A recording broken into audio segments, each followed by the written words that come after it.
नमस्कार, capital TV Bihar देख रहे हैं आप और मैं हूं आपके साथ आत्मजा। लोकसभा चुनाव के शुरू होने में लगभग 1 महीने का समय बचा है और ऐसे में सभी दल और पार्टियां अपनी अपनी तैयारियों को अंतिम रूप देने में लगी हुई हैं। 2019 में एनडीए ने बिहार में बड़ी जीत दर्ज की थी, 40 में से 39 सीटें जीती थी, लेकिन 5 साल बाद परिदृश्य जो है वह बदला हुआ है।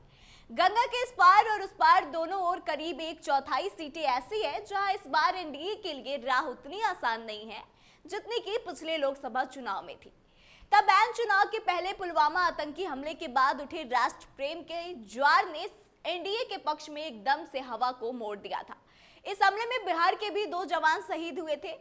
तो आइए इस वीडियो में 2019 की परिस्थितियों और 2024 की परिस्थितियों के बारे में चर्चा करते हैं। साथ ही आपको बताते हैं कि इस बार एनडीए के लिए क्या क्या चुनौतियां हैं, क्या क्या अवसर हैं और किन सीटों पर उनकी स्थिति कैसी है।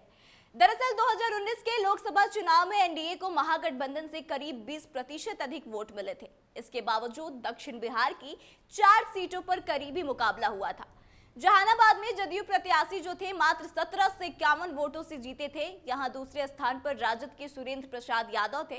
उस वक्त पूर्व मुख्यमंत्री जीतनराम मांझी की पार्टी हिंदुस्तानी अवाम मोर्चा और उपेंद्र कुशवाहा की पार्टी राष्ट्रीय लोक समता पार्टी महागठबंधन के साथ थी। वहीं इस बार यानी कि 2024 की लोकसभा चुनाव की अगर बात करें तो मांझी और कुशवाहा दोनों अब एनडीए के घटक दल है।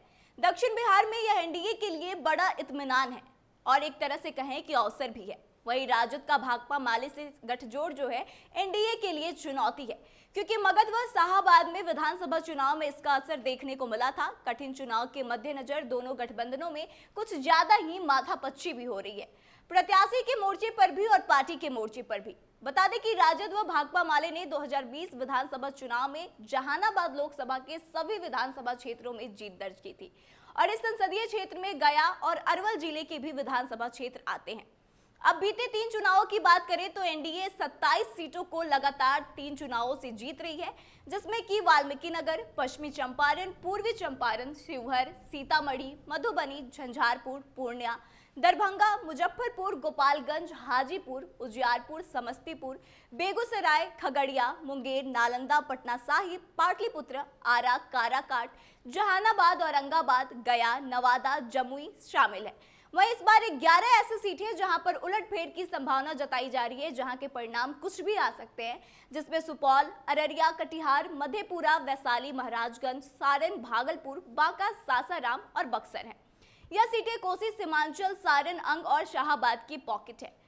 बता दें कि 2019 में 6 ऐसी भी सीटें थी जिन पर कम मार्जिन से जीत हार का अंतर रहा, जिसमें किशनगंज है। यहां से कांग्रेस के डॉक्टर मोहम्मद जावेद 34,466 वोट से जीते। कटिहार में जदयू के दुलालचंद गोस्वामी 57,203 वोट से जीते थे। मधेपुरा से जदयू के दिनेश चंद यादव 57,203 वोट से जीते। महाराजगंज में भाजपा के जनार्दन सिंह सिग्रीवाल 23,772 वोटों से जीते। पाटलिपुत्र से भाजपा के रामकृपाल यादव 39,321 वोट से जीते और जहानाबाद से जदयू के चंद्रेश्वर प्रसाद चंद्रवंशी 1751 वोट से जीते थे।